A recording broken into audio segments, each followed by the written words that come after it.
ವಾಶ್ರೂಮ್ನ ಕಳ್ಳ ಕ್ಯಾಮೆರಾಗೆ ಯಾರು ಹೊಣೆ? ಎಸಿಎಸ್ ಕಾಲೇಜಿನಲ್ಲಿ ವಿದ್ಯಾರ್ಥಿಗಳ ಪ್ರತಿಭಟನೆ, ಮುನ್ನೆಚ್ಚರಿಕಾ ಕ್ರಮವಾಗಿ ರಜೆ ಘೋಷಣೆ. ತಿಮ್ಮಪ್ಪನ ಸನ್ನಿಧಿಯಲ್ಲೇ ಇದೆಂಥ ಕಲಬೆರಕೆ, ಲಡ್ಡುಗೆ ಪ್ರಾಣಿ ಕೊಬ್ಬು, ಮೀನಿನ ಎಣ್ಣೆ ಬೇಕೆ, ತನಿಖೆಗೆ ಆಗ್ರಹಿಸಿ ಸುಪ್ರೀಂ ಕೋರ್ಟ್ಗೆ ಮೊರೆ.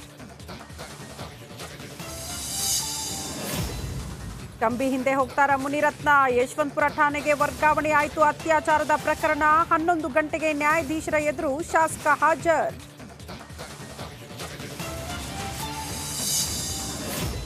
ಬಳ್ಳಾರಿ ಜೈಲಧಿಕಾರಿಗಳ ಮೇಲೆ ಸಿಟ್ಟು, ಕಂಬಿ ಹಿಂದೆ ಉಲ್ಲಂಘನೆ ಆಯ್ತಾ ಮಾನವ ಹಕ್ಕು, ಕೋರ್ಟ್ನಲ್ಲಿ ದಾವೆಗೆ ಸಿದ್ಧನಾದನ ದಚ್ಚು.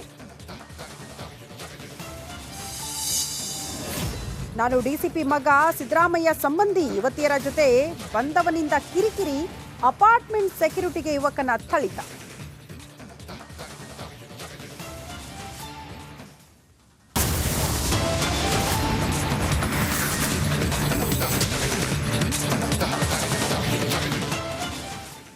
ನಮಸ್ಕಾರ, ನೀವು ನೋಡ್ತಾ ಇದ್ದೀರಾ ರಿಪಬ್ಲಿಕ್ ಕನ್ನಡ. ನಾನು ಶ್ರುತಿ. ಸಿಎಂ ಸಂಬಂಧಿ ಅಂತ ಹೇಳ್ಕೊಂಡು ಬಂದವ ದಾಂಧಲೆ ಮಾಡಿದ್ದಾನೆ. ಅಪಾರ್ಟ್ಮೆಂಟ್ನ ಸೆಕ್ಯೂರಿಟಿ ಗಾರ್ಡ್ ಮೇಲೆ ಹಲ್ಲೆ ಮಾಡಿದ್ದಾನೆ ಅನ್ನೋದರ ಡೀಟೇಲ್ ಸಿಗ್ತಾ ಇದೆ. ಕುಂಬಳಗೋಡು ಪೊಲೀಸ್ ಠಾಣಾ ವ್ಯಾಪ್ತಿಯಲ್ಲಿ ಆಗಿರುವ ಘಟನೆ ಇದು. ಅಪಾರ್ಟ್ಮೆಂಟ್ಗೆ ಯುವತಿಯನ್ನ ಕರೆ ತಂದಿದ್ದಂತೆ ಈ ವರುಣ್ ರಾತ್ರಿ 12 ಗಂಟೆ ಸುಮಾರಿಗೆ ಪ್ರವೇಶ ನಿರಾಕರಿಸಿದ್ದಕ್ಕೆ ದಾದಾಗಿರಿ ಪ್ರದರ್ಶನ.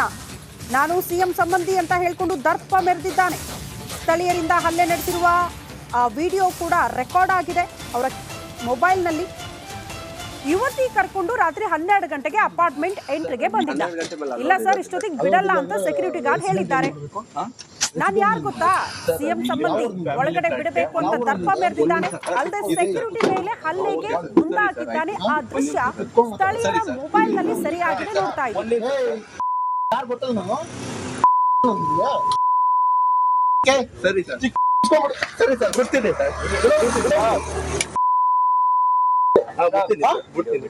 ಯಾರು ನೀನು? ಕಮಿಟಿ ಮೆಂಬರ್ ಇಲ್ಲ ಕೆಲಸ ಇರ್ತಾ ನಾಳೆ ಬೆಳಗ್ಗೆ ನೀನು ನಾಳೆ ಬೆಳಗ್ಗೆ ಕೆಲಸ ಇರ್ತಾ ನೀನು ಅದಾರು ಗೊತ್ತಾ ನಿಂಗೆ? ಸರಿ ಸರ್, ಡಿಸಿಪಿ ಮಗ ನಾನು. ಬಗ್ಗೆ ಮತ್ತಷ್ಟು ಡೀಟೇಲ್ಸ್ ಅನ್ನ ಕೊಡ್ತಾ ಹೋಗ್ತಾರೆ ನಮ್ಮ ಪ್ರತಿನಿಧಿ ಮಹದೇವ್ ಸ್ವಾಮಿ. ನೇರ ಸಂಪರ್ಕದಲ್ಲಿ ಜಾಯಿನ್ ಆಗ್ತಿದ್ದಾರೆ. ಮಹದೇವ್ ಸ್ವಾಮಿ, ಈ ರೀತಿ ದಾಂಧಲೆ ಮಾಡೋದಕ್ಕೆ, ಸೆಕ್ಯೂರಿಟಿ ಗಾರ್ಡ್ ಮೇಲೆ ಹಲ್ಲೆ ಮಾಡೋದಕ್ಕೆ ಕಾರಣ ಏನು? ಯುವತಿ ಜೊತೆ ಒಳಗಡೆ ಇಷ್ಟೊತ್ತಿಗೆ ಬಿಡಲ್ಲ ಅಂದಿದ್ದೆ ಕಾರಣನ ಹೇಗೆ?